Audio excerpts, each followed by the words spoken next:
Hello, I'm Andrew Murray, and I am making a presentation for my Learners and Learning 2 course with Professor John Peckman.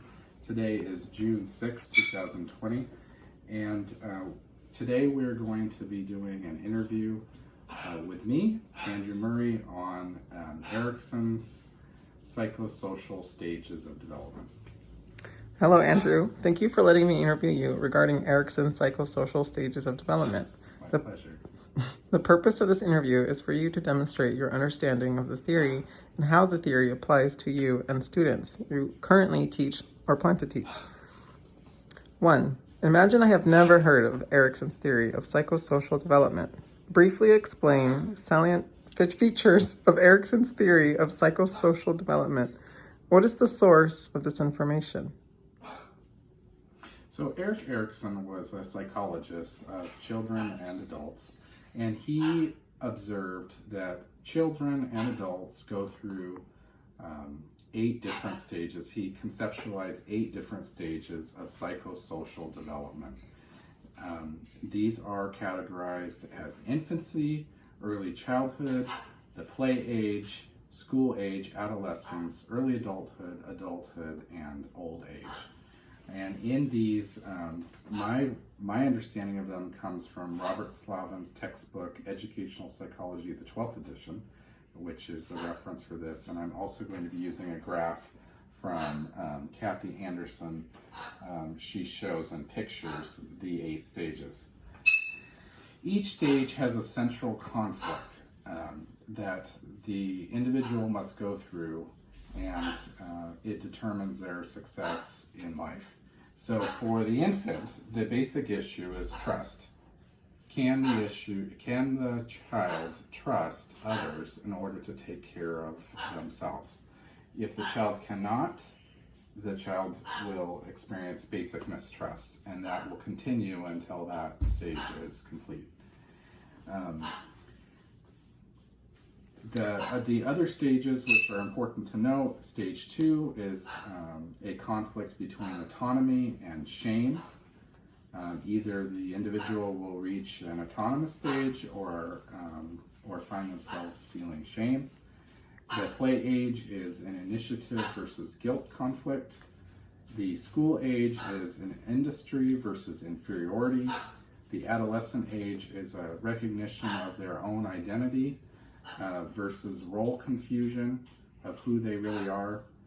And early adulthood is characterized by intimacy, the ability to achieve that with a life partner or others, and also if they cannot, they will end up in isolation. Later adulthood or middle age would be the term is generatively, which I understand to mean a sense of generosity or a concern with the generation that comes before the individual, their children in general, the next generation, or the conflict would be stagnation or an inability to see beyond the individual self. And in old age, it's a recognition of the individual's identity or despair at not being able to integrity, or an inability to achieve that integrity in themselves and their life development. All right, for 2, at what stage of development do you see yourself now? Why do you think so? Well, I am 40 years old, and at this stage, I believe I would fit into the middle age generativity stage, because I'm primarily concerned with the next generation, being sure that my children have a better life for themselves, and that other children that they will grow up with become important, successful, high-achieving, happy individuals. All right, for number 3, explain how being at this stage of development, this may influence your behavior and outlook in your classroom. On what do you base this explanation? I believe my interest in teaching at this stage is an outgrowth of this concern with the next generation, and specifically a desire to not be stagnant, to make my life have a purpose beyond the years that I will live. And I think that will be a great asset to me as I have my teaching career. Okay. Number 4, identify at what level your students are likely to be at Erickson stages. I'm intending to teach middle to high school students as a secondary social studies or history teacher. And those students will be in the life stage of adolescence, and they will be primarily looking to differentiate themselves with their own identities. They will be looking to connect themselves with their peers. They will be separating themselves from the adults that are primarily in their lives, such as their parents or teachers. I would expect that my students will be needing to be pushed to explore new things, to safely try on different aspects of their own identity, to find out who they want to be and what kind of life they want to live, and that might not necessarily be what their parents or teachers expect. And so I think it would be very important for me to not expect them to conform to my ideas of what their lives should be like, but to be open to allowing them to explore themselves in the stage that I'll be teaching. All right. Number 5, explain how being at this stage of development may influence their behavior and outlook in your classroom. On what do you base this explanation? I expect that my students will wish to differentiate themselves from whatever views I have.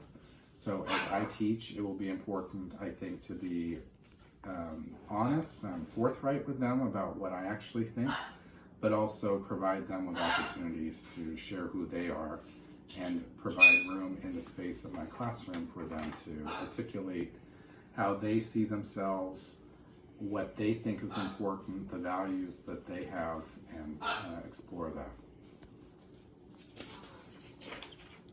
Okay. Number 6, what might be some disconnects between you and your students, keeping the differences in the 2 stages in mind?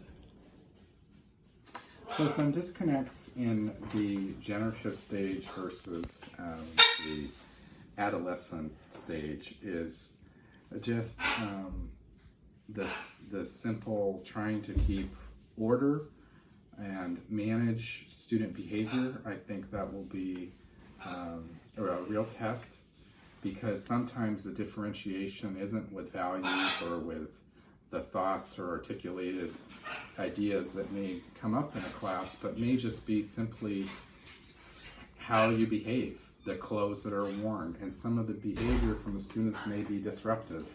And so learning how to address those behaviors in a way that allows class to proceed and be orderly managed, but also that difficult behaviors are not so that the class is not disruptive will be the challenge of that age, and I look forward to facing it. Okay, any final comments? I really appreciate Erickson's perspective. His concepts, I think, are very helpful. The textbook said that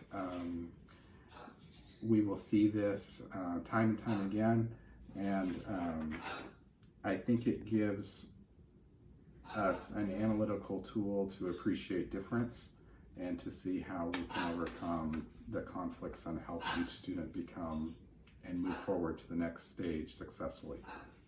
Thank you.